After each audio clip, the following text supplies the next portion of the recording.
ಇವತ್ತು ಬೆಳಗ್ಗೆ ಎದ್ದ ತಕ್ಷಣ ನಾನು ಬಕ್ರ ಆದೆ. ಯಾರು ನೀನು? ನಾನ್ರಿ ಲಲ್ಲಿ. ಸೊ ನಾನು ಈಚೆ ಬಂದ ತಕ್ಷಣ ನೋಡಿದ್ರೆ ನಮ್ಮ ರಾಗಿ ಹೊಲದೊಳಗೆ ಈ ಬೆಕ್ಕು ಬಂದು ಕೂತಿತ್ತು. ಅದು ನೋಡೋದಕ್ಕೆ ಸೇಮ್ ಮೊಲ ಥರನೇ ಇತ್ತು. ನನಗೆ ಫುಲ್ ಖುಷಿ ಆಯಿತು ಮೊಲ ಅಂತ ಹೇಳಿ. ಆಮೇಲೆ ಅದು ಹತ್ರ ಬಂದಾಗಲೇ ಗೊತ್ತಾಗಿದ್ದು ಅದು ಬೆಕ್ಕು ಅಂತ ಹೇಳಿ. ಸೊ ಕಾಡು ಮೊಲ ಯಾವುದಾದ್ರೂ ಈ ಥರ ವೈಟ್ ಕಲರ್ ಇರುತ್ತೆ, ಸಾಕಿರೋ ಮೊಲಗಳಾದರೆ ವೈಟ್ ಇರುತ್ತೆ. ಕಾಡು ಮೊಲ ಯಾವತ್ತಿದ್ರೂ ಒಂಥರ ಕೆಂಚ್ ಕಲರ್ ಇರುತ್ತೆ. ಅದಕ್ಕೋಸ್ಕರ ನಾನು ಹೇಳಿದ್ದು ಬಕ್ರ ಅದೇ ಅಂತ ಹೇಳಿ. ಕೆಲವೊಂದು ಸರಿ ನಮ್ಮ ಕಣ್ಗಳು ನಮಗೆ ಮೋಸ ಮಾಡುತ್ತೆ, ಏನು ಮಾಡೋಕ್ಕಾಗಲ್ಲ. ಹಾಯ್ ಎಲ್ಲರಿಗೂ ನಮಸ್ಕಾರ, welcome back to our YouTube channel. ನಾನು ನಿಮ್ಮ ಪಲ್ಲವಿ. ಎಲ್ಲ ಹೇಗಿದ್ದೀರಾ? ಹೈ ಹೋಪ್ ಎಲ್ಲ ಚೆನ್ನಾಗಿದ್ದೀರಾ ಅಂತ ಹೇಳಿ. ಸೊ ಮಾರ್ನಿಂಗಿಂದನೇ ಈ ವ್ಲಾಗ್ನ ಶುರು ಮಾಡ್ತಾ ಇದ್ದೀನಿ. ನೀವುಗಳು ನೋಡಿದ್ರಿ ಅಲ್ವಾ ಬೆಳಗ್ಗೆ ಎದ್ದ ತಕ್ಷಣ ನಮ್ಮ ಹಳ್ಳಿ ವೆದರ್ ಯಾವ ಥರ ಇರುತ್ತೆ ಅಂತ ಹೇಳಿ. ಹಾಗೆಯೇ ಹಾಲೆಲ್ಲ ಕರೆದು ಅಮ್ಮ ನಮಗೆ ಒಂದು ಕಪ್ ಕಾಫಿನ ಮಾಡಿಕೊಟ್ರು. ಎಲ್ಲ ಕಾಫಿನ ಕುಡ್ದು ಇವಾಗ ಹೋಗ್ತಾ ಇರೋದು ಬಂದು ಏನಕ್ಕೆ ಹೋಗ್ತಾ ಇದ್ದೀವಿ ಅಂತ ಮುಂದೆ ಹೇಳ್ತೀನಿ. ಇವಾದರೆ ಮಾತ್ರ ಎಲ್ಲರ ಕೈಲೂ ಎರಡೆರಡು ಡ್ರಮ್ಮು ಒಂದೊಂದು ಬಿನ್ಗೆ ಅಂತೂ ಇದೆ. ಏನು ಕೆಲ್ಸಕ್ಕೆ ಹೋಗ್ತಾ ಇದ್ದೀವಿ ಗೊತ್ತಾ? ಕಾಫಿ ಕುಡಿದ ತಕ್ಷಣ ಈ ಕೆಲಸ ಮಾಡಬೇಕು ಅಂತ ಹೇಳಿ ಹೊರಟ್ಬಿಟ್ವಿ. ಇಲ್ಲಿ ನೋಡಿ ನಮ್ಮಮ್ಮ ಯಾವ ಥರ ಬತ್ತೈತೆ, ಒಳ್ಳೆ ರೌಡಿ ಥರ ಬತ್ತೈತೆ. ಹೇಳಿದ್ರೆ ಹೋಗ್ಬಿಡ್ತ್ಯಾ? ಇದೆಲ್ಲ ಬೇಕಾ ನಿನಗೆ?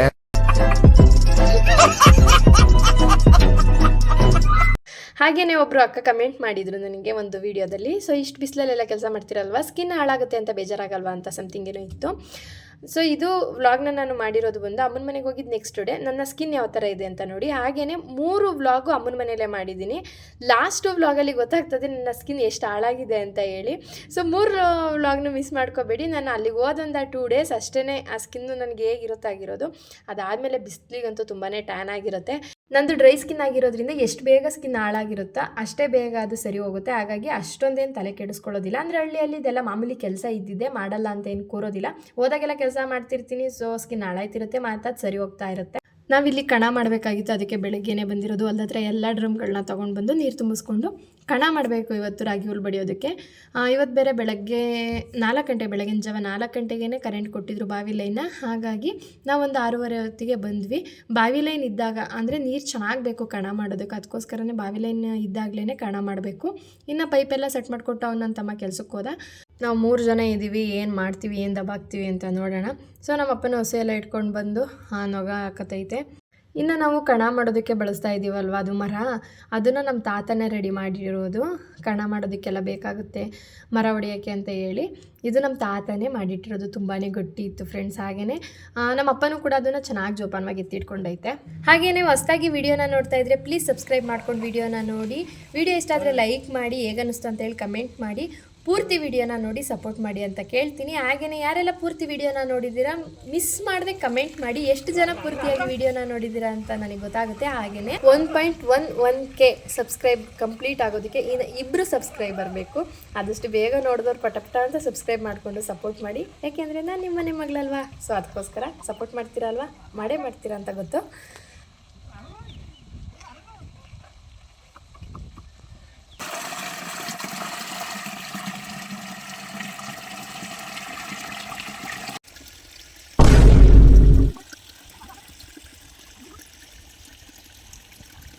ಇನ್ನು ಇಲ್ಲಿ ನಮ್ಮ ಅಪ್ಪಂಗೂ ನಮ್ಮ ಅಮ್ಮಂಗೂ ಒಂದು ಸಣ್ಣದಾಗಿ ಕ್ಲಾಶ್ ನಡೀತಾ ಇತ್ತು. ಏನಕ್ಕಂದರೆ ನಮ್ಮಮ್ಮ ಹೇಳಿದರು ಬೆಳಗ್ಗೆನೇ ಸ್ವಲ್ಪ ಪೈಪ್ನ ಹಾಕ್ಬಿಟ್ಟು ಅಲ್ಲಲ್ಲಿ ನೀರನ್ನ ನೆನೆಸಿ ಬನ್ನಿ, ಆಮೇಲೆ ಸರಿ ಆಗ್ತದೆ, ಇಲ್ಲಾಂದರೆ ಎಷ್ಟು ಅಂತ ನೀರು ಎರ್ಚಕ್ಕಾಯ್ತದೆ ಅಂತ ಹೇಳಿ. ಆದರೆ ನಮ್ಮ ಅಪ್ಪ ಸ್ವಲ್ಪ ಜಾಸ್ತಿನೇ ತ್ಯಾವ ಆಗಿಬಿಡುತ್ತೆ, ಆಮೇಲೆ ಕಾಲೆಲ್ಲ ಜಾಸ್ತಿ ಉಣ್ಕೋತವೆ ಅಂತ ಹೇಳಿ ನಮ್ಮಪ್ಪ ನೀರೇನು ಆಯ್ಸ್ ಬಂದಿರಲಿಲ್ಲ. ನಮ್ಮಮ್ಮ ಅದಕ್ಕೆ ಬೈತಾ ಇತ್ತು. ಇಲ್ಲಿ ಇವರಿಬ್ರು ಏನು ಕಿತ್ತಾಡ್ಕೊಳ್ಳೋದೇನು ಅಷ್ಟೇನಲ್ಲ. ಇವರಿಬ್ರು ಒಂಥರ ಟಾಮ್ ಆ್ಯಂಡ್ ಜೆರ್ರಿ ಥರ. ಇವ್ರು ಕಿತ್ತಾಡ್ಕೊಂಡಿರೋದೇ ಇವ್ರಿಗೊಂಥರ. ಯಾವುದಾದ್ರೂ ಒಂದು ಸಣ್ಣ ಪುಟ್ಟ ಮ್ಯಾಟ್ರು ಸಿಕ್ಕಿದ್ರು ಸಾಕು ಅಲ್ಲಿ ಕಯ ಅಂತ ಶುರು ಮಾಡ್ತಾರೆ. ಆಮೇಲೆ ಇನ್ನೊಂದು 10 ನಿಮಿಷ ಬಿಟ್ಟು ನೋಡಿದರೆ ಏನ್ರಿ ಅಂತ ನಮ್ಮಮ್ಮ, ಏನೇ ಅಂತ ನಮ್ಮಪ್ಪ. ಅದಕ್ಕೆ ನಾನು ಅವ್ರ ಜಗಳಕ್ಕೆ ಅಷ್ಟೊಂದು ತಲೆನೇ ಕೆಡಿಸ್ಕೊಳ್ಳಲ್ಲ. ಈ ಥರ ಸಣ್ಣ ಪುಟ್ಟ ಜಗಳಗಳಿಗಷ್ಟೇ ತಲೆ ಕೆಡಿಸ್ಕೊಳ್ಳಲ್ಲ. ಅದು ಒಂದು ಹಂತಕ್ಕೆ ಹೋಗೋವರೆಗೂ ಏನಾದರೂ ಹೋಗ್ಬಿಟ್ರೆ ಅಷ್ಟೊತ್ತಿಗೆ ಒಂಚೂರು ಏನಾದರೂ ಮಧ್ಯದಲ್ಲಿ ಹೋಗಿ ರಾಜಿ ಸಂಧಾನ ಎಲ್ಲ ಮಾಡ್ತೀವಿ. ಹಂಗಂತ ನನ್ನ ಮಾತಿಗೆಲ್ಲ ಅಷ್ಟು ಗೌರವ ಕೊಡ್ತಾರೆ ಅಂತ ಊಹೆನೂ ಮಾಡ್ಕೋಬೇಡಿ. ಅವ್ರ ಮಧ್ಯಕ್ಕೆ ನಾನು ಏನೂ ತಪ್ಪಿಲ್ದಲೆ ಏನಾದರೂ ಹೋದರೂ ಕೂಡ ಒಂದೊಂದು ಸತಿ ಸಿರ್ಸೆರ್ರೆಗೆ ಬೈಸ್ಕೊಂಡು ಬಂದಿರ್ತೀನಿ. ಬೈದರೂ ಪರವಾಗಿಲ್ಲ, ಅವರಿಬ್ಬರು ಚೆನ್ನಾಗಿ ಕಿಲ ಅಂತ ನಗಾಡ್ತಿದ್ರೆ ಸಾಕು ಅಂತ ಅನ್ಕೋತೀನಿ. ಇನ್ನು ಕೆಲವೊಂದು ವೀಡಿಯೋಸ್ನ ಅಮ್ಮನ ಕೈಲಿ ಮೊಬೈಲ್ನ ಕೊಟ್ಟು ರೆಕಾರ್ಡ್ ಮಾಡಿಸೋದಕ್ಕೆ ಸ್ವಲ್ಪ ಭಯ ಆಯಿತು. ಯಾಕೆಂದರೆ ಅಮ್ಮ ಮೊದಲೇ ಗರಂ ಆಗಿದ್ದರು.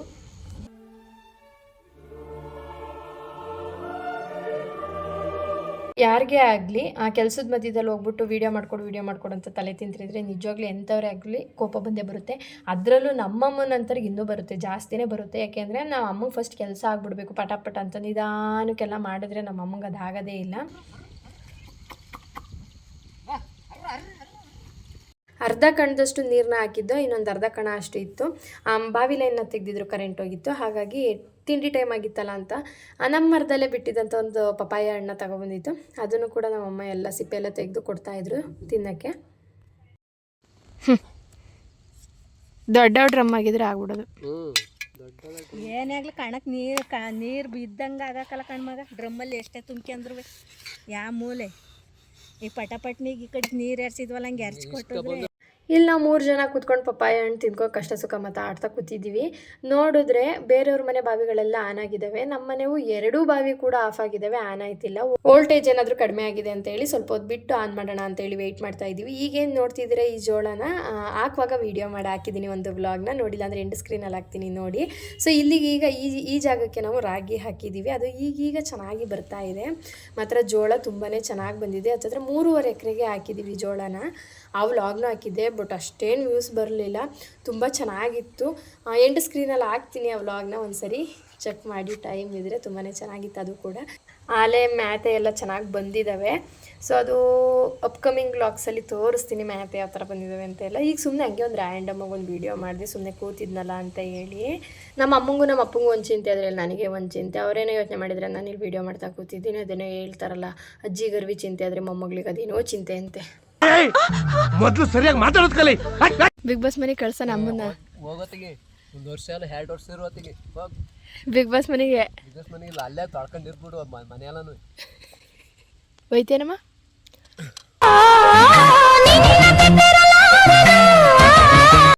ಒಕ್ವಂತ ನೀನು ಬಿಟ್ಟಿರಕ್ವಂತ. ಕೊನೆಗೂ ಕೂಡ ನಮ್ಮ ಬಾವಿ ಆನ್ ಆಗಲಿಲ್ಲ. 2 ಬಾವಿಗಳು ಕೂಡ ಆನ್ ಆಗಲಿಲ್ಲ. ಸೊ ಪಕ್ಕದವ್ರ ಬಾವಿ ಆನ್ ಆಗಿತ್ತು. ಅವರಿಗೆ ಕೇಳಿದ್ವಿ ಒಂದು 10 ನಿಮಿಷ ನೀರು ಈ ಕಡೆ ತಿರುಗಿಸಿ ಕಣ ಮಾಡ್ಕೋತೀವಿ ಅಂತ. ಅವರು ಕೂಡ ಈ ಕಡೆ ಪೈಪ್ ಹಾಕ್ಕೊಳ್ಳಿ ಅಂತ ಹೇಳಿದ್ರು. ನಾವು ಅಲ್ಲಿಂದ ಹೋಗಿ ತುಂಬ ಇದು ಫುಲ್ ಒಂದು ರೋಲ್ ಪೈಪು ದೊಡ್ಡದೇ ಬೇಕಾಗುತ್ತೆ, ಆ ಮೂಲೆಯಿಂದ ಇಲ್ಲಿವರೆಗೂ ತರಬೇಕಲ್ವ. ಹಾಗಾಗಿ ಅಪ್ಪ ನಾನು ಇಬ್ಬರು ಹೋಗಿ ಪೈಪೆಲ್ಲ ಎಳ್ಕೊಂಡು ಬಂದು ಸೆಟ್ ಮಾಡಿಕೊಂಡು ನೀರನ್ನ ಹಾಯಿಸ್ತಾ ಇದ್ದೀವಿ. ಸೊ ಇದು ಒಂದು ಸ್ವಲ್ಪ ಬೆಸ್ಟ್ ಅನ್ನಿಸ್ತು. ನಮ್ಮ ಬಾವಿಲಿ ಆನ್ ಆಗಿದ್ರು ಕೂಡ ತುಂಬ ಡ್ರಮ್ಮಿಗೆ ತುಂಬ್ಕೊಂಡು ಇದು ಮಾಡಬೇಕಿತ್ತು. ಪೈಪ್ ಸ್ವಲ್ಪ ಸಾಲ್ಟೇಜ್ ಆಗ್ತಿತ್ತು. ಹೇಗೋ ಸದ್ಯ ಇದು ಸ್ವಲ್ಪ ಕಣಕ್ಕೆ ಬಂದಿದ್ದರಿಂದ ಅಲ್ಲಲ್ಲೇ ನೀರನ್ನ ಪೈಪಿಂದನೇ ಹಾಯಿಸ್ಕೊಂಡ್ವಿ. ಮತ್ತು ಎಲ್ಲೆಲ್ಲಿ ಪೈಪ್ ಎಟ್ಕಲ್ಲ ಅಲ್ಲಿ ಈ ಥರ ನೀರನ್ನ ಚೆಲ್ಕೊಂಡು ಕಣ ಮಾಡಿದ್ವಿ. ಆದರೆ ನಮ್ಮನೇಲಿ ಏನು ಭಯ ಅಂದರೆ ಬಾವಿಗಳು ಆನ್ ಆಗಲಿಲ್ಲ ಅಂದರೆ, ಅಟ್ಲೀಸ್ಟ್ ಆನ್ ಆಗಲಿಲ್ಲ ಅಂದರೆ ಆಮೇಲೆ ಬೇಕಾದರೆ ನೋಡಿ ಫ್ಯೂಸ್ ಏನಾದರೂ ಹೋಗಿದ್ರೆ ಸರಿ ಮಾಡುತ್ತೆ ನಮ್ಮಪ್ಪ. ಬಟ್ 2 ಬಾವಿ ಒಟ್ಟಿಗೆ ಅಟ್ ಎ ಟೈಮ್ ಆನ್ ಆಗ್ತಿಲ್ಲ ಅಂದಾಗ ಸ್ವಲ್ಪ ಭಯ ಆಗುತ್ತೆ. ಏಕೆಂದರೆ ಮೋಟ್ರ್ ಏನಾರು ಆಗಿದ್ರೆ ಒಂದು ಬಾವಿಗೆ ಮಿನಿಮಮ್ 10,000 ಖರ್ಚಾಗುತ್ತೆ. ಎತ್ತಿಸಿ ಅದು ರೆಡಿ ಮಾಡಿ ಮತ್ತೆ ಮೋಟ್ರನ್ನ ಬಾವಿಗೆ ಬಿಡಿಸ್ತೀನಿ ಅಂದರೆ, ಅಂಥದ್ರಲ್ಲಿ 2 ಬಾವಿ ಕೈ ಕೊಟ್ಟು ಅಂದರೆ ಹಾಕಿರೋ ಪೈರು ಮತ್ತು 20,000 ದುಡ್ಡು ಬೇಕಾಗುತ್ತೆ. 2 ಬಾವಿನೂ ರೆಡಿ ಮಾಡಿಸ್ತೀನಿ ಅಂದರೆ, ಮತ್ತು ಅವರು ತಂದು ಬಿಡೋವರೆಗೂ ಪೈರೆಲ್ಲ ಒಣಗುತ್ತೆ. ಹಾಗಾಗಿ ತುಂಬಾ ಭಯ ಆಗುತ್ತೆ. ಬಾವಿ ಏನಾದ್ರು ಆನ್ ಆಗಲಿಲ್ಲ ಅಂದರೆ ತುಂಬ ಭಯ ಆಗುತ್ತೆ. ಅದು ನಮ್ಮ ಅಮ್ಮಂಗೂ ಅಷ್ಟೇ, ನಮ್ಮ ಅಪ್ಪಂಗೂ ಅಷ್ಟೇ. ಹಾಗಾಗಿ ಸ್ವಲ್ಪ ಟೆನ್ಷನ್ ಮಾಡ್ಕೊಂಡಿದ್ರು. ಕಣ ಆಮೇಲೆ ನಮ್ಮಪ್ಪ ಹೇಳಿದ್ರೆ ಏನೂ ಆಗಿರಲ್ಲ, ವೋಲ್ಟೇಜ್ ಏನಾದರೂ ಆಗಿರುತ್ತೆ, ನೋಡ್ತೀನಿ ಬಿಡು, ಟೆನ್ಷನ್ ಮಾಡ್ಕೋಬೇಡ, ಕಣ ಒಂದು ಮಾಡೋಣ, ಸದ್ಯಕ್ಕೆ ಹೆಂಗೋ ನೀರು ಆಯ್ತಲ್ಲ ಅವ್ರು ಕೊಟ್ರಲ್ಲ ಅಂತೇಳಿ ನಮ್ಮಮ್ಮನ ನಮ್ಮಪ್ಪ ಹೆಂಗೋ ಸಮಾಧಾನ ಮಾಡ್ತು. ಏನು ಅಂತಂದರೆ ಈ ಥರ ಏನಾದ್ರು ಕೆಲಸ ಇದ್ದಾಗಲೇ, ಕೆಲಸ ಮಾಡುವಾಗಲೇ ಈ ಥರದ್ದು ಏನಾದರೂ ಒಂದು ಎಡವಟ್ಗಳು ಆಗೇ ಬಿಡುತ್ತಿದೆ. ಏನು ಹೊಸ್ತಲ್ಲ, ಏನಾದರೂ ಒಂದು ಮಾಡಬೇಕು ಅಂದರೆ ಏನಾದರೂ ಒಂದು ಅವತ್ತಿನ ದಿನ ಕೈ ಕೊಟ್ಟಿರುತ್ತೆ. ಸೊ ಈ ಕಣ ಎಲ್ಲ ಮಾಡಿ ಹೋಗಿ ಆನ್ ಮಾಡಿದಾಗ 2 ಬಾವಿ ಆನ್ ಆದೋ, ಏನೂ ಮಾಡೋಕ್ಕಾಗಲ್ಲ, ಒಂದೊಂದು ಸರಿ ಹಂಗೇನೆ. ಅದಕ್ಕೆ ಟೆನ್ಷನ್ ಮಾಡ್ಕೋಬಾರ್ದು ಅಂತ ಹೇಳಿದ್ದು. ಫೈನಲಿ ನಮ್ಮ ಕಣ ರೆಡಿ ಆಯಿತು. ಇದು ಚೆನ್ನಾಗಿ ಒಂದು 4 ದಿವಸ ಒಣಗಿಬಿಟ್ರೆ ಚೆನ್ನಾಗುತ್ತೆ. ಸ್ವಲ್ಪ ಅಲ್ಲಿ ದಿಂಡು ಕಟ್ಟಬೇಕಿತ್ತು. ಈಗ ಇನ್ನೂ ಒಬ್ಬರೇ ಸ್ವಲ್ಪ ಇದೆ, ಒಂದು 20 ಕುಂಟೆ ರಾಗಿ ಇದೆ, ಅದನ್ನು ಬಡ್ಕೊಳ್ಳೋಕ್ಕೆ ದಿಂಡೇನು ಬೇಡ, ಸಾಕಾಗುತ್ತೆ ಅಂತೇಳಿ ದಿಂಡು ಕಟ್ಟಿಲ್ಲ. ಹೆಂಗೋ ಕಣ ಎಲ್ಲ ಮುಗಿಸ್ಕೊಂಡು ಬರೋ ಹೊತ್ತಿಗೆ 10:30 ಆಗಿತ್ತು ಮನೆಗೆ. ಬಂದ ತಕ್ಷಣ ನಮ್ಮಮ್ಮ ಬೆಳಗ್ಗೆನೇ ಪಲಾವ್ ಮಾಡೋಕ್ಕೆ ಎಲ್ಲ ಮಸಾಲೆನ ರುಬ್ಬೋಗಿತ್ತು. ಬಂದ ತಕ್ಷಣ ಒಗ್ಗರಣೆ ಹಾಕಿ ಪಟ ಅಂತ ತಿಂಡಿನೂ ಕೂಡ ರೆಡಿ ಮಾಡ್ತು. ನಾವು ತಿಂಡಿ ಎಲ್ಲ ಮುಗಿಸಿ ಸ್ವಲ್ಪ ಹಾಸನಲ್ಲಿ ಕೆಲಸ ಇತ್ತು, ಹಾಗಾಗಿ ಹಾಸನ್ಗೆ ಹೋಗ್ತಾ ಇದ್ದೀವಿ. ಹಿಂದೆ ಎಲ್ಲ ಕಣ ಮಾಡೋದು ಅಂದರೆ ತುಂಬ ಈಸಿಯಾಗಿತ್ತು. ನಾವು ಚಿಕ್ಕವರಿದ್ದಾಗಲೂ ಕೂಡ ಒಂದು 3 ಮನೆ ಅಥವಾ 4 ಮನೆ ಜನಗಳೆಲ್ಲ ಸೇರಿ ಒಟ್ಟಿಗೆ ಕಣ ಮಾಡಿ ಒಟ್ಟಿಗೆ ಹುಲ್ ಬಡಿತಿದ್ರು. ಅವಾಗ ಏನಾಗೋದು ಅಂದರೆ ಅಷ್ಟು ರಿಸ್ಕ್ ಅನ್ನಿಸ್ತಿರ್ಲಿಲ್ಲ, ಕೆಲಸ ಈಸಿ ಆಗೋದು. ಇವಾಗೆಲ್ಲ ಆ ಥರ ಏನಿಲ್ಲ. ರಾಗಿ ಬೆಳೆಯೋದೇ ಕಡಿಮೆ ಆಗಿದೆ. ಬೆಳೆದ್ರೂ ಕೂಡ ಎಲ್ಲ ಮಿಷಿನ್ಗೆ ಕೊಟ್ಬಿಡ್ತಾರೆ. ನಮ್ಮಮ್ಮಗೆ ಅದು ಮಿಷಿನ್ಗೆ ಕೊಡೋದು ಅಂದ್ರೆ ಇಷ್ಟ ಇಲ್ಲ. ಏನಕ್ಕೆ ಇಷ್ಟ ಇಲ್ಲ ಮಿಷಿನ್ಗೆ ಕೊಡೋದು ಅಂತ ಹೇಳಿ ನೆಕ್ಸ್ಟ್ ವೀಡಿಯೋದಲ್ಲಿ ಹೇಳ್ತೀನಿ. ಸೊ ಶಾಂತಿಗ್ರಾಮಕ್ಕೆ ಬಂದ್ವಿ. ಅಪ್ಪಂದು ಒಂಚೂರು ಬ್ಯಾಂಕಲ್ಲಿ ಏನೋ ಕೆಲಸ ಆಯಿತು. ಬ್ಯಾಂಕಲ್ಲಿ ಕೆಲಸನ ಮುಗಿಸ್ಕೊಂಡು ಇಲ್ಲಿ ಡ್ರಮ್ ತೊಗೋಬೇಕಾಗಿತ್ತು. ಪ್ಲಾಸ್ಟಿಕ್ಕಿಂದ 2 ಡ್ರಮ್ಮು ಕಣ ಮಾಡಿದ್ದೀವಲ್ವಾ, ಬಗ್ಡದ ಗುಂಡಿ ಏನು ಮಾಡಿಲ್ಲ. ಏಕೆ ಅಂದರೆ ಒಬ್ಬರೇ ಬಡ್ಕೊಳ್ಳೋದು. ಒಂದು 20 ಕುಂಟೆದಿದೆ ಸದ್ಯಕ್ಕೆ ಅಷ್ಟೇ ರಾಗಿ. ಹಾಗಾಗಿ ಆ ಗುಂಡಿ ತೋಡೋಕ್ಕೆ 3 ದಿನ ಅಥವಾ 4 ದಿನ ಟೈಮ್ ತೊಗೊಳುತ್ತೆ. ತುಂಬ ಸ್ಟ್ರೈನ್ ಆಗುತ್ತೆ ಅಪ್ಪಂಗೊಬ್ಬರಿಗೆ ಅಂತ ಹೇಳಿ ಡ್ರಮ್ಮಲ್ಲೇ ಸಗಣಿನ ಕಲಸೋಣ ಅಂತ ಹೇಳಿ 2 ಡ್ರಮ್ ದೊಡ್ಡ ಡ್ರಮ್ನ ತೊಗೊಳ್ಳೋಣ ಅಂತೇಳಿ ಅದನ್ನು ತೆಗೆದು ನಮ್ಮಪ್ಪ ತೊಗೊಂಡು ಹೋದ್ರು ಮನೆಗೆ. ನಾವು ಹಾಸನ ಕಡೆ ಬಂದ್ವಿ. ಹಾಸನಲ್ಲಿ ಸ್ವಲ್ಪ ಕೆಲಸ ಇತ್ತು ಅಂಥೇಳಿ. ಸೊ ಇವಾಗ ಕಡಲೆಕಾಯಿ ಸೀಸನ್ನು, ಕಡಲೆಕಾಯಿ ಗಿಡದ್ದು ಎಲ್ಲಿ ನೋಡಿದ್ರು ಅವೇನೆ. ಸೊ ಇವಾಗ ಗೊತ್ತಾಗಿರುತ್ತೆ ಏನು ಕೆಲಸ ಇರುತ್ತೆ ಅಂತ ಹೇಳಿ. ಸೊ ಇಲ್ಲೊಂದು ಚೂರು ಏನೋ ಕೆಲಸ ಆಯಿತು, ಅದಕ್ಕೋಸ್ಕರ ಬಂದಿದ್ವಿ. ನಾವು ಹೋಗಿದ್ದ ಕೆಲಸ ಕೂಡ ಮುಗೀತು. ಇನ್ನು ಮಧ್ಯಾಹ್ನ ಆಗಿತ್ತು. ಹಾಗಾಗಿ ಅಮ್ಮ ನಾನು ಹಾಸನಿಗೆ ಬಂದಿದ್ದೀವಿ ಅಂದರೆ ಸೊ ಅಲ್ಲಿ ಹಳೆ ಬಸ್ ಸ್ಟ್ಯಾಂಡ್ ಆಪೋಸಿಟ್ ಒಂದು ಹೋಟೆಲ್ ಇದೆ, ತುಂಬಾ ಚೆನ್ನಾಗಿದೆ. ಅಲ್ಲಿ ಬಿರಿಯಾನಿ ತುಂಬ ಚೆನ್ನಾಗಿರುತ್ತೆ. ಅದಕ್ಕೆ ಬಿರಿಯಾನಿ ತಿಂದೇ ಹೋಗ್ತಿದ್ವಿ. ಅದಕ್ಕೋಸ್ಕರ ಬಂದರೆ ಅವತ್ತು ಕ್ಲೋಸ್ ಆಗಿತ್ತು. ಹಾಗಾಗಿ ಇಲ್ಲೇ ಸಹ್ಯಾದ್ರಿ ರೋಡಲ್ಲಿ ತುಂಬ ಫುಡ್ ಕೌಂಟರ್ಸ್ ಇದೆಯಲ್ವ, ಊಟ ಮಾಡ್ಕೊಂಡು ಹೋಗೋಣ ಇಲ್ಲೇ ಬಿರಿಯಾನಿನ ಅಂತೇಳಿ ಬಂದ್ವಿ. ಸೊ ಒಂದು ಅಂಗಡೀಲಿ ಬಿರಿಯಾನಿ ತುಂಬ ಜನ ರಶ್ ಇದ್ದರು. ಅಲ್ಲೇ ನಿಂತಿದ್ರೆ ಚೆನ್ನಾಗಿರೋದು ಸಿಗ್ತಿತ್ತೋ ಏನೋ ಗೊತ್ತಿಲ್ಲ, ಬಟ್ ತುಂಬ ರಶ್ ಇದ್ದಾರೆ. ಮತ್ತು ಇಲ್ಲಿ ಚೆನ್ನಾಗಿರಲ್ವೇನೋ, ಮುಂದೆ ಹೋಗಿ ನೋಡೋಣ ಅಂತ ಅಂದ್ಕೊಂಡ್ವಿ. ಅಲ್ಲಿ ನೋಡಿದ್ರೆ ಬಿರಿಯಾನಿ ಇರಲಿಲ್ಲ. ಅವ್ರು ಫಸ್ಟ್ ಬಿರಿಯಾನಿ ಇದೆ ಅಂತ ಹೇಳಿದ್ರು. ನೋಡಿದ್ರೆ ಕುಷ್ಕ ಕೊಟ್ಬಿಟ್ಟು ಒಂದು ಪ್ಲೇಟ್ ಕಬಾಬು ಅಂತ ಹೇಳಿದ್ರು. ಏನೇನು ಮಾಡೋಕ್ಕಾಗುತ್ತೆ, ಪಾಲಿಗೆ ಬಂದಿದ್ದು ಪಂಚಾಮೃತ, ಸಿಕ್ಕಿದ್ದನ್ನೇ ತಿಂದ್ಕೊಂಡು. ಆದರೆ ನಿಜವಾಗ್ಲೂ ಅನ್ನದ ಬಗ್ಗೆ ಆ ಥರ ಹೇಳ್ಬಾರ್ದು, ಬಟ್ ಟೇಸ್ಟು ನಿಜವಾಗ್ಲೂ ಚೆನ್ನಾಗಿರಲಿಲ್ಲ. ನನಗೆ ಬಾಯೆಲ್ಲ ಕೆಟ್ಟೋಯ್ತು. ಅದು ತಿನ್ನೋದ್ರ ಬದಲು ಅಟ್ಲೀಸ್ಟ್ ಎಗ್ ರೈಸ್ ತಿಂದಿದ್ರು ಆದರೂ ಹೊಟ್ಟೆ ತುಂಬೋದು ಮತ್ತು ಒಂಥರ ಟೇಸ್ಟಾರು ಸಿಗೋದು ಅನ್ನಿಸ್ತು. ನನಗೆ ಅಲ್ಲಿ ಊಟ ಮಾಡಿದ್ದು ಅನ್ನ ವೇಸ್ಟ್ ಮಾಡೋಕ್ಕೂ ಆಯ್ತಿಲ್ಲ, ಅದನ್ನು ತಿನ್ನೋಕ್ಕೂ ಆಯ್ತಿಲ್ಲ. ಆ ಪರಿಸ್ಥಿತಿ ಬಂದ್ಬಿಡ್ತು. ಇನ್ನೊಂದು ಸತಿ ಅಂತೂ ಆ ಕಡೆ ಹೋಗೋದಿಲ್ಲ. ಅಟ್ಲೀಸ್ಟ್ ದೋಸೆನಾದರೂ ತಿನ್ಕೊಬಂದ್ಬಿಡೋಣ, ಬಿರಿಯಾನಿ ಅಂತ ಆ ಕಡೆ ಸೈಡ್ ಹೋಗಲೇಬಾರ್ದು ಅಂತ ಅಂದ್ಕೊಂಡೆ. ಇಲ್ಲಿ ಊಟ ಮುಗಿಸಿ ನಾವು ಬಂದಿರೋದು ಬಂದು ಸಿಲ್ವರ್ ಜುಬ್ಲಿ ಪಾರ್ಕ್ BSNL ಹತ್ರ ಇದೆಯಲ್ಲ ಅಲ್ಲಿಗೆ. ನಮ್ಮ ಅಮ್ಮಂಗೆ ಏನೋ ಒಂಥರ ಹಾಸನ್ಗೆ ಹೋಗಿದ್ದೀವಿ ಅಂದರೆ ಯಾವ್ದಾದ್ರು ಒಂದು ಹಣ್ಣಿನ ಗಿಡನ ತೊಗೊಂಡೋಗ್ಬೇಕು, ನೆಡಬೇಕು. ತುಂಬ ಹಣ್ಣಿನ ಗಿಡಗಳನ್ನ ನೆಟ್ಟಿದ್ದಾರೆ ಈಗಾಗಲೇ. ಆದರೂ ಕೂಡ ಯಾವುದಾದ್ರೂ ಹೊಸ್ದಾಗಿ ಬಂದಿದ್ದರೆ ನೋಡ್ಬಿಟ್ಟು ನೆಡೋಣ ಅಂತೇಳಿ ಬಂದಿತ್ತು. ನೋಡಿ ಎಷ್ಟು ಪುಟ್ಟು ಗಿಡದಲ್ಲಿ ಅದು ಹಣ್ಣಾಗಿದೆ, ಸಪೋಟ ಹಣ್ಣು ಅಂತೇಳಿ. ಇಲ್ಲಂತೂ ತುಂಬ ಚೆನ್ನಾಗಿ ಗಿಡಗಳು ಸಿಗುತ್ತೆ, ಎಲ್ಲ ಥರನೂ ಸಿಗುತ್ತೆ. ನಮ್ಮಮ್ಮಂಗೆ ಬೇಕಾಗಿದ್ದು ಸೀತಾಫಲ ಹಣ್ಣಿನ ಗಿಡ, ಬಟ್ ಅದು ಎಲೆ ಎಲ್ಲ ಉದ್ರೋಗಿದ್ದು. ಆ ಆಂಟಿನ ಕೇಳೋದಕ್ಕೆ ಶೀತ ಜಾಸ್ತಿ ಆಗಿದೆ ಸೀತಾಫಲಕ್ಕೆ ಅಂತ ಹೇಳಿದ್ರು. ಅದೇನು ಜೋಕ್ಸ್ ಮಾಡಿದ್ರು ಏನೋ ಗೊತ್ತಿಲ್ಲ. ಏಪ್ರಿಲ್ಲು ಮೇ ತಿಂಗಳಲ್ಲಿ ಬರಪ್ಪ ತುಂಬ ಚೆನ್ನಾಗಿರೋ ಗಿಡ ಸಿಗ್ತವೆ ಅಂತ ಹೇಳಿದ್ರು. ಇನ್ನು ಫ್ಲವರ್ದು ಅಷ್ಟೇ ಬೆಡ್ತವ್ರೆ, ನಾವು ಇದನ್ನು ಬೆಡ್ತವ್ರೆ ಹೂವು ಅಂತ ಹೇಳ್ತೀವಿ. ಒಂದೊಂದು ಕಡೆ ಒಂದೊಂದು ಥರ ಅಂತಾರೆ.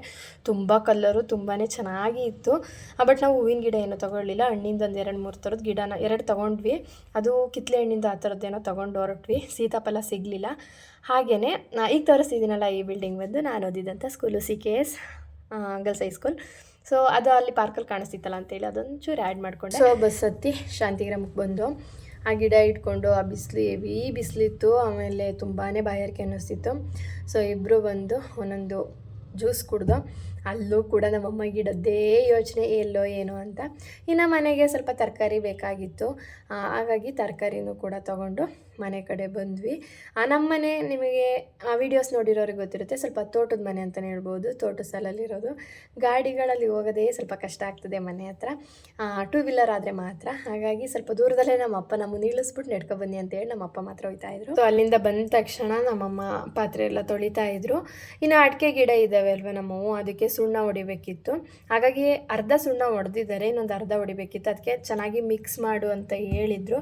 ಹಾಗಾಗಿ ಅದನ್ನು ಕರೆಕ್ಟಾಗಿ ನೀರನ್ನ ಬೆರೆಸ್ಬಿಟ್ಟು ನೀಟಾಗಿ ಮಿಕ್ಸ್ ಮಾಡಿ ಇಡ್ತಾ ಇದ್ದೀನಿ.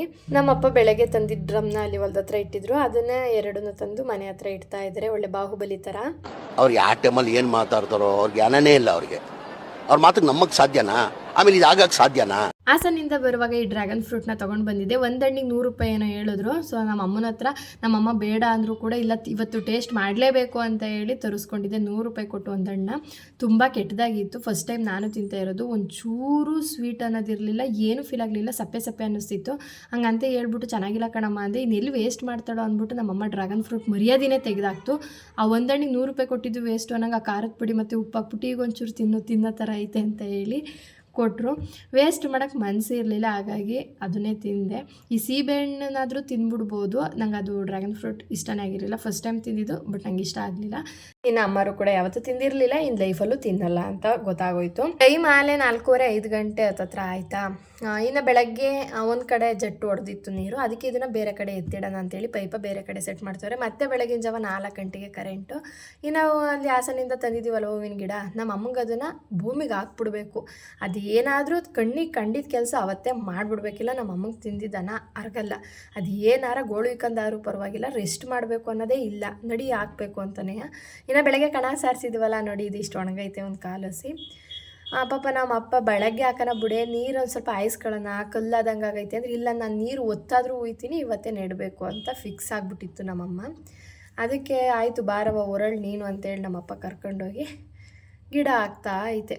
ಈ ಬದ ಎಷ್ಟಿದೆ ಅಷ್ಟು ಹಣ್ಣಿನ ಗಿಡನೇ, 2 ಮೋಸಂಬಿ ಅಂತೆ, ಆಮೇಲೆ ಇನ್ಯಾವುದಾದ್ರು ನಿಂಬೆ ಗಿಡ ಅಂತೆ, ಅವು ಏನೇನೋ ಒಟ್ಟಿನಲ್ಲಿ ಹಣ್ಣಿನ ಗಿಡಗಳೇ ತುಂಬಿಸೈತೆ. ಈ ಬದಿನ ಸುತ್ತ ಮಾವಿನ ಮರನೂ ಇದ್ದಾವೆ. ಆದರೂ ನಮ್ಮ ಅಮ್ಮನಿಗೆ ಹಣ್ಣಿನ ಹುಚ್ಚು ಹೋಗಿಲ್ಲ, ಎಲ್ಲ ಥರದ್ದು ಇರಬೇಕು ಅನ್ನೋದು ನಮ್ಮ ಅಮ್ಮಗೆ. ಸೇಬನ್ನು ಕೇಳ್ತು, ಸೇಬಿನ ಗಿಡ ಬಂದೈತಾ ಅಂತ. ಅವ್ರು ಏನು ಹೇಳಿದ್ರು ಕಣೆ, ಈಗ ಆಮೇಲೆ ಒತ್ಕೊಬರೋಕ್ಕಾಗಲ್ಲ ಅಂತ ಹೇಳ್ಬಿಟ್ಟು 2 ಗಿಡ ತಂದಿದ್ದು. ಇಲ್ಲ ಅಂದಿದ್ರೆ ಇನ್ನೂ 2 ಎತ್ಕೊಬದ್ರ ಶಕ್ತಿ ಇದ್ದಿದ್ರೆ ಇನ್ನೂ 2 ಎತ್ಕೊಬತ್ತೀನಿ ಅನ್ನೋದು. ಬಸ್ಸಲ್ಲೆಲ್ಲ ಹತ್ಸಲ್ಲ ಅನ್ನೋವತ್ತಿಗೆ 2 ಗಿಡ ತಂದಿರೋದು. ಇಲ್ಲ ಇನ್ನೂ ನೋಡೇ ಬಿಡ್ತೀನಿ ಇನ್ನೂ ಒಂದು ಕೈ ಅನ್ನೋದು ನಮ್ಮಮ್ಮ. ನೋಡಿ ನೀಟಾಗಿ ಎಲ್ಲದನ್ನು ನೆಡ್ತಾ ಇದ್ದಾರೆ. ಅದೇನೋ ಒಂಥರ ನಮ್ಮ ಅಮ್ಮಂಗೆ ಈ ಥರದ್ದೆಲ್ಲ ಹಣ್ಣಿನ ಗಿಡ ಬೆಳೆಸ್ಬೇಕು, ಅದು ಹೆಂಗೂ ಬೋದ ವೇಸ್ಟಾಗಿರುತ್ತೆ, ಶತ್ತೆ ಬೆಳ್ಕತ್ತದೆ, ಈ ಥರ ಆದರೆ ನೋಡೋಕ್ಕೂ ಚೆನ್ನಾಗಿರುತ್ತೆ ಅನ್ನೋದು ನಮ್ಮಮ್ಮನ ಐಡಿಯಾ. ಅದು ಒಂದು ಬರೋ ಸೊಸೆ ಮೊಮ್ಮಕ್ಕಳು ಎಲ್ಲ ನೀಟಾಗಿ ನಮ್ಮ ಅಜ್ಜಿ ಹಾಕಿರೋದು ಗಿಡ ಇದು ಅಂತೇಳಿ ನಮ್ಮಮ್ಮನ ನೆನೆಸ್ಕೊಂಡು ಹಣ್ಣು ತಿನ್ನಲಿ ಅನ್ನೋದೇನೋ ಆಸೆ ನಮ್ಮಮ್ಮಂಗೆ. ಹಾಗಾಗಿ ಹಣ್ಣಿನ ಗಿಡ ಎಲ್ಲ ಮಾಡೈತೆ. ಇನ್ನು ನೋಡಿ ಮಿಕ್ಕಿರೋದು ಅದೇ ಫಸ್ಟ್ ನೆಟ್ಟಿರ್ತೀವಲ್ವ, ಅದೆಲ್ಲನೂ ನಮ್ಮಪ್ಪ ಎಲ್ಲ ಹೋಗಿತ್ತು ಗುದ್ಲಿ ತಗೊಂಡು ಗುಣಿ ಕೂಗ್ತಾ ಕೂತೈತೆ. ಅಂದರೆ ಈ ಥರ ಮಾಡಿದ್ರೆ ಹೊಸ ಮಣ್ಣು ಬಿದ್ದಂಗೆ ಚೆನ್ನಾಗುತ್ತೆ ಅಂತ ಹೇಳಿ ಗಿಡ ಎಲ್ಲ ನೆಟ್ವಾ. ಅಲ್ಲಿಂದ ನೆಟ್ಟು ಬಂದಮೇಲೆ ಮತ್ತು ನಮ್ಮದು ಇಲ್ಲಿ ಕೆಲಸ ಶುರುವಾಯಿತು. ಏನು ಅಂದರೆ ಅಡಿಕೆ ಮರಕ್ಕೆ ಸುಣ್ಣ ಹೊಡೆಯೋದು. ಸೊ ಸುಣ್ಣ ಹೊಡೆದೇ ಇರಲಿಲ್ಲ, ಇದೇ ಫಸ್ಟ್ ಟೈಮ್ ಸುಣ್ಣ ಹೊಡಿತಿರೋದು ನಾವು ಅಡಿಕೆ ಮರಕ್ಕೆ. ಸುಣ್ಣ ಹೊಡಿಬೇಕಂತೆ. ಸೊ ಜೋಳ ಹಾಕ್ಬಿಟ್ಟಿದ್ದೋ, ಆದ್ರೂ ಇನ್ನೂ ಅದೇನು ತುಂಬ ಉದ್ದ ಬೆಳೆದಿರಲಿಲ್ಲ. ಹಾಗಾಗಿ ಎಲ್ಲೆಲ್ಲಿ ಎಟ್ಕೊತಲ್ಲೆಲ್ಲ ಹೊಡೆಯೋಣ ಅಂತೇಳಿ ಸುಣ್ಣ ಹೊಡಿತಾ ಇದ್ದೀವಿ. ಅಲ್ಲೇ ಅರ್ಧ ಅಮ್ಮ ಹೊಡೆದಿತ್ತು, ಇನ್ನೊಂದು ಅರ್ಧದಷ್ಟಿತ್ತು. ಸೊ 3 ಜನ ಒಂದೊಂದು ಲೈನ್ ಇಟ್ಕೊಂಡ್ರೆ ಬೇಗ ಆಗುತ್ತೆ. ಅದು ಬೇರೆ ತಂಪೊತ್ತಾಗಿತ್ತಲ್ವ, ಅಂದರೆ ಸಂಜೆ 5 ಗಂಟೆ 5:30 ಹಿಂಗೆಲ್ಲ ಆಗಿತ್ತಲ್ವ ಅಂತೇಳಿ ಹೊಡಿತಾ ಇದ್ದೀವಿ. ಸೊ ನಾನು ಹೊಡಿವಾಗ ನಮ್ಮಪ್ಪ ಯಾರಾದರೂ ಒಬ್ಬರು ವೀಡಿಯೋ ಮಾಡಬೇಕಿತ್ತು, ಇವ್ರು ಹೊಡಿವಾಗ ನಾನು ಮಾಡ್ಕೋತಾ ಇದ್ದೆ. ಇವಾಗ ನಾನು ಸುಣ್ಣನ ಹೊಡಿತಾ ಇದ್ದೀನಿ. ನಮ್ಮಪ್ಪನ ಕೈಲಿ ಫೋನ ಕೊಟ್ಟಿದ್ದೆ. ನೋಡ್ಬೋದು ನಮ್ಮಪ್ಪ ಆ ಕಡೆ ಈ ಕಡೆ ನೋಡ್ಕೊಂಡು, ಅದು ಕ್ಯಾಮ್ರಾ ಕರೆಕ್ಟಾಗಿ ಸದ್ಯಕ್ಕೆ ಅಷ್ಟಾದ್ರೂ ಕಾಣಿಸ್ತಾ ಇದೆ, ಎಲ್ಲಿ ಕ್ಲೋಸ್ ಮಾಡಿಬಿಟ್ಟಿದ್ರು ಅಂದ್ಕೊಂಡೆ. ಸಂದು ವಿಡಿಯೋ ಮಾಡು ಅಂತ ಕೊಡೋಕ್ಕೂ ಆಗೋಲ್ಲ, ಅವ್ರ ಕೆಲಸ ಅವ್ರು ಮಾಡ್ತಿರುವಾಗ ಸಂದು ಹೋಗಿ ಡಿಸ್ಟರ್ಬ್ ಮಾಡಿದ್ರೆ ಎಂಥರ್ಗೂ ಬೇಜಾರಾಗುತ್ತೆ, ಒಂಥರ ಕಿರಿಕಿರಿ ಅನಿಸುತ್ತೆ, ಕೆಲಸ ಮಾಡೋಕ್ಕೆ ಮೂಡೇ ಬರೋದಿಲ್ಲ. ಹಾಗಾಗಿ ಜಾಸ್ತಿ ಏನು ಹೇಳಿಲ್ಲ, ಇದೊಂದು 2 ಮರಕ್ಕೆ ಹೊಡೆಯೋದನ್ನ ವಿಡಿಯೋ ಮಾಡಿ ಸಾಕು ಅಂತ ಹೇಳಿದ್ದೆ. ಹಾಗಾಗಿ ಆದರೂ ಕೂಡ ಒಂದು ತಕ್ಕ ಮಟ್ಟಿಗೆ ನನಗೆ ವಿಡಿಯೋನ ಮಾಡಿಕೊಟ್ಟಿದ್ದಾರೆ. ನಮ್ಮಮ್ಮ ಆದರೆ ಸ್ವಲ್ಪ ನೋಡಿ ಎಲ್ಲ ಮಾಡುತ್ತೆ. ನಮ್ಮಪ್ಪ ಸ್ವಲ್ಪ ಆ ಕಡೆ ಈ ಕಡೆ ಗಮನ ಕೊಡೋದು ಜಾಸ್ತಿ, ಅಲ್ಲೇನಾಗಿದೆ ಅಥವಾ ಏನಾದರೂ ಸುಕ್ಕಿದ್ಕೊ ಆ ಥರ ಏನೇನೋ ಒಂದು ಯೋಚನೆ ಮಾಡ್ತಿರ್ತಾರೆ. ಕರೆಕ್ಟಾಗಿ ವಿಡಿಯೋ ಕಡೆ ನೋಡಿರಲ್ಲ, ಸುಮ್ಮನೆ ಫೋನ್ ಇಟ್ಕೊಂಡಿರ್ತಾರೆ. ಸದ್ಯಕ್ಕೆ ಹೆಂಗೋ ಚೆನ್ನಾಗಿ ಬಂದಿದೆ ಸಾಕು ಅಂತೇಳಿ ಅಂದ್ಕೊಂಡೆ. ಪ್ರತಿಯೊಂದು ವೀಡಿಯೋ ಮಾಡುವಾಗಲೂ ಇದೇ ಥರ ಸ್ಟ್ರಗಲ್ ಪಡ್ತಾನೆ ಇರ್ತೀವಿ. ಅಂದರೆ ಏನೇ ಮಾಡಿದರೂ ಕೂಡ, ಈಗ ಟ್ರೈಪಾಡ್ ಇಟ್ಟರೆ ಅಲ್ಲೆಲ್ಲ ತಗೊಂಡೋಗಿ ಇಟ್ಕೊಳ್ಳೋಕ್ಕೂ ಕಷ್ಟ ಆಗ್ತದೆ. ಇಟ್ಟರೂ ಕೂಡ ಏನು ಗೊತ್ತಾ, ಕೆಲಸ ಮಾಡ್ತಿರೋ ಮಧ್ಯದಲ್ಲಿ ಸಂದು ಫೋನ್ ಆನ್ ಆಗಿದೆಯಾ ಆಫ್ ಆಗಿದೆಯಾ ರೆಕಾರ್ಡ್ ಆಗ್ತಿದೆಯಾ ಚೆಕ್ ಮಾಡಲೇಬೇಕು. ಇಲ್ಲ ಆ ವಿಡಿಯೋದಲ್ಲಿ ನಾನು ಜಾಸ್ತಿ ತೋರಿಸ್ಕೋಬೇಕು ಅಂದರೆ ಯಾರಾದರೂ ಒಬ್ಬರು ವೀಡಿಯೋ ಮಾಡಿಕೊಡೋರು ಇರಬೇಕು. ಇಲ್ಲ ಅಂದರೆ ನನ್ನನ್ನು ನಾನೇ ವೀಡಿಯೋ ಮಾಡೋದಾದರೆ ನನ್ನನ್ನು ನಾನು ತೋರ್ಸೋಕ್ಕಾಗೋದಿಲ್ಲ. ಬರೀ ಸುತ್ತಮುತ್ತ ಏನಿದೆ ಅದು ನೋಡಬೇಕು. ಕೆಲಸ ಮಾಡುವಾಗ ಅದನ್ನೂ ಕೂಡ ಮರ್ತೋಗ್ಬಿಟ್ಟಿರ್ತೀವಿ ಕೆಲವೊಂದು ಸತಿ. ಅಯ್ಯೋ ಬಿಡು ಮರ್ತು ಬಿಡ್ತೀವಿ, ಅಥವಾ ಆ ಕೆಲಸದ ಗಡಿ ಬಿಡೀಲಿ ವೀಡಿಯೋ ಮಾಡೋದನ್ನು ಮರ್ತಿರ್ತೀವಿ. ಆದರೂ ಕೂಡ ಎಲ್ಲೆಲ್ಲಿ ಮಾಡಬೇಕು ಅಂತ ನೆನ್ಪಿಟ್ಕೊಂಡು ಇಷ್ಟೆಲ್ಲ ಕಷ್ಟ ಬಿದ್ದು ವೀಡಿಯೋ ಮಾಡ್ಕೊಂಡು, ಅದರಲ್ಲೂ ನಮ್ಮಮ್ಮ ನಮ್ಮ ಅಪ್ಪನ್ನು ಮಾಡಿಕೊಡಿ ಅಂತ ಎಲ್ಲ ವೀಡಿಯೋ ಮಾಡಿಸ್ಕೊಂಡು ವೀಡಿಯೋ ಮಾಡಿದ್ದೀನಿ. ಸ್ವಲ್ಪನಾದರೂ ಇಷ್ಟ ಆಗಿದೆ ಅಂದ್ಕೋತೀನಿ. ಇಷ್ಟ ಆಗಿದ್ರೆ ಲೈಕ್ ಮಾಡಿ, ಶೇರ್ ಮಾಡಿ, ಹಾಗೆಯೇ ಕಮೆಂಟ್ ಮಾಡೋದನ್ನು ಮರಿಬೇಡಿ. ಆದಷ್ಟು ಎಲ್ಲ ವೀಡಿಯೋನ ಕೊನೆವರೆಗೂ ನೋಡಿ ಸಪೋರ್ಟ್ ಮಾಡಿ ಪ್ಲೀಸ್. ಒಂದೊಂದು ಸಬ್ಸ್ಕ್ರೈಬರು ಕೂಡ ತುಂಬಾ ಇಂಪಾರ್ಟೆಂಟ್ ಆಗ್ತಾರೆ. ಹಾಗಾಗಿ ಪ್ಲೀಸ್ ಸಬ್ಸ್ಕ್ರೈಬ್ ಮಾಡ್ಕೊಂಡು ವೀಡಿಯೋಸ್ನ ನೋಡಿ. ಎಂತೆಂಥದ್ದು ವೀಡಿಯೋಗೆ ಲೈಕ್ ಮಾಡ್ತೀರಾ, ಶೇರ್ ಮಾಡ್ತೀರಾ, ಕಮೆಂಟ್ ಮಾಡ್ತೀರಾ. ಇಷ್ಟು ಕಷ್ಟ ಬಿದ್ದು ಇರೋದನ್ನ ಇದ್ದಂಗೆ ತೋರಿಸಿದ್ದೀನಲ್ವ, ಹಾಗಾಗಿ ನಿಮ್ದೊಂದು ಚೂರು ಪ್ರೀತಿನ ನನ್ನ ಮೇಲೆ ಇರಲಿ ಅಂತ ಕೇಳ್ಕೊತೀನಿ. ಇನ್ನು ಸಂಜೆ 6 ಗಂಟೆ ಆಗಿರೋದ್ರಿಂದ ಹಸು ಎಲ್ಲನೂ ಇಟ್ಕೊಂಡು ಬಂದು ಅವಕ್ಕೂ ಕೂಡ ಫುಡ್ ಎಲ್ಲನೂ ಹಾಕಿ ಆ ಪುಡ್ ನೀರೆಲ್ಲ ಕುಡಿಸಿ ಹಾಲು ಕರಿಬೇಕಲ್ವಾ. ಹಾಗಾಗಿ ಅವರೆಲ್ಲ ಹಸು ಇಟ್ಕೊಬತ್ತಾ ಇದ್ರು, ನಾನಿಲ್ಲಿ ಪುಡ್ಡನ್ನ ನೆನೆಸ್ತಾ ಇದ್ದೀನಿ. ಎಲ್ಲ ಹಸುಗಳನ್ನ ಇಟ್ಕೊಂಡು ಬಂದು ಅವಕ್ಕೆಲ್ಲ ಪುಡ್ ನೀರು ಕುಡಿಸಿ ಹಾಲು ಕರೆದು ಒಳಗೆ ಕಟ್ಟೋಕೋತಿಗೆ 2 ಅವರ್ ಬೇಕಾಗುತ್ತೆ. ಸೊ ಹಾಲೆಲ್ಲನೂ ಡೈರಿಗೆ ಹಾಕ್ಬಿಟ್ಟು ಬಂದರು ಅಮ್ಮ. ನಾವು ಕೂಡ ಕಾಫಿ ಕುಡಿತಾ TV ನೋಡ್ತಿದ್ದೋ. ಇನ್ನು ತರಕಾರಿ ತಂದಿತ್ತಲ್ವ, ಸಂಜೆ ನೈಟ್ ಊಟಕ್ಕೆ ಅಂತ ಪರೋಟ ಮತ್ತು ತರಕಾರಿ ಗೊಜ್ಜನ ಮಾಡೋಣ ಅಂತೇಳಿ ತರಕಾರಿ ಎಲ್ಲ ಹೆಚ್ಚಿಟ್ರು. ಇನ್ನು ನನಗೂ ಏನಾದರೂ ಖಾರವಾಗಿ ತಿನ್ನಬೇಕು ಅನ್ನಿಸ್ತಾ ಇತ್ತು. ಹಾಗಾಗಿ ಮಸಾಲೆ ಪುರಿ ತಗೊಬಂದಿತ್ತು ನಮ್ಮಪ್ಪ. ನಮ್ಮಮ್ಮ ಎಲ್ಲರಿಗೂ ಪ್ಲೇಟಿಗೆ ಹಾಕ್ಕೊಟ್ಟು ಮಸಾಲೆ ಪುರಿನ ತಿಂತಾ ಕೂತಿದ್ದೋ. ಇನ್ನೂ ಶುರುವಾಗಿಲ್ವಲ್ಲ ಇವ್ರು ಜಗಳ ಅಂದ್ಕೊಂಡೆ. ಯಾಕೆಂದರೆ ಹಾಸನ್ಗೆ ಹೋಗಿದ್ದೋ ಒಂದು 3 ಅವರ್ ಆಗಿತ್ತಲ್ವ, ಇನ್ನೂ ಜಗಳ ಆಡಿಲ್ವಲ್ಲ, ನಮ್ಮ ಅಮ್ಮನ ಬಾಯಿ ನಿಲ್ಲಲ್ವಲ್ಲ ಅಂತ ಅಂದ್ಕೊಂಡೆ. ಅಷ್ಟರಲ್ಲಿ ಆಲೇ ಶುರು ಮಾಡ್ಕೊಂಡ್ರು. ಇದು ನೋಡಿ ನನ್ನ ಪರಿಸ್ಥಿತಿ ಯಾವ ಥರ ಆಗಿತ್ತು ಗೊತ್ತಾ. ರಾತ್ರಿ ಊಟಕ್ಕೆ ಪರೋಟ ಮತ್ತು ತರಕಾರಿ ಎಲ್ಲ ರೀತಿ ತರಕಾರಿಗಳನ್ನ ಹಾಕಿ ಗೊಜ್ಜು ಮಾಡಿತ್ತು. ತುಂಬ ಚೆನ್ನಾಗಿ ಅಡುಗೆ ಮಾಡುತ್ತೆ ನಮ್ಮಮ್ಮ. ಅದರಲ್ಲೂ ಈ ಒಂದು ರೆಸಿಪಿ ತುಂಬ ಚೆನ್ನಾಗಿತ್ತು, ತರಕಾರಿ ಗೊಜ್ಜುದು ಸೂಪರಾಗೇ ಇತ್ತು. ಈಗಿತ್ತು ನನ್ನ ದಿನ, ಇವತ್ತಿನ ಕತೆ ಇಷ್ಟು. ಸೊ ಹೇಗೆ ಅನ್ನಿಸ್ತು ಅಂತ ಹೇಳಿ ಕಮೆಂಟ್ ಮಾಡೋದನ್ನ ಮರಿಬೇಡಿ. ಪೂರ್ತಿ ವಿಡಿಯೋ ಯಾರು ನೋಡಿದ್ದೀರಾ ಅವ್ರು ಕಮೆಂಟ್ ಮಾಡಿ ತಿಳಿಸಿ, ನನಗೆ ಎಷ್ಟು ಚೆನ್ನಾಗಿ ಪೂರ್ತಿ ವಿಡಿಯೋನ ನೋಡಿದ್ದೀರಾ ಅಂತ ಗೊತ್ತಾಗುತ್ತೆ. ಹಾಗೆ ಹೊಸ್ದಾಗಿ ನೋಡಿರೋರು ಹಾಯ್ ಅಂತ ಒಂದು ಕಮೆಂಟ್ ಹಾಕೋದನ್ನು ಮರಿಬೇಡಿ. ಇಷ್ಟ ಆದರೆ ಲೈಕು ಶೇರು ಕಮೆಂಟು ಮಾಡಿ ಸಬ್ಸ್ಕ್ರೈಬ್ ಮಾಡ್ಕೊಳ್ಳೋದನ್ನು ಮರಿಬೇಡಿ ಅಂತ ಹೇಳ್ತಾ ಸಿಗ್ತೀನಿ ನೆಕ್ಸ್ಟ್ ವಿಡಿಯೋದಲ್ಲಿ. ಅಲ್ಲಿವರೆಗೂ till then take care, bye, see you. ಮತ್ತೆ ಭೇಟಿಯಾಗೋಣ. ನಮಸ್ಕಾರ.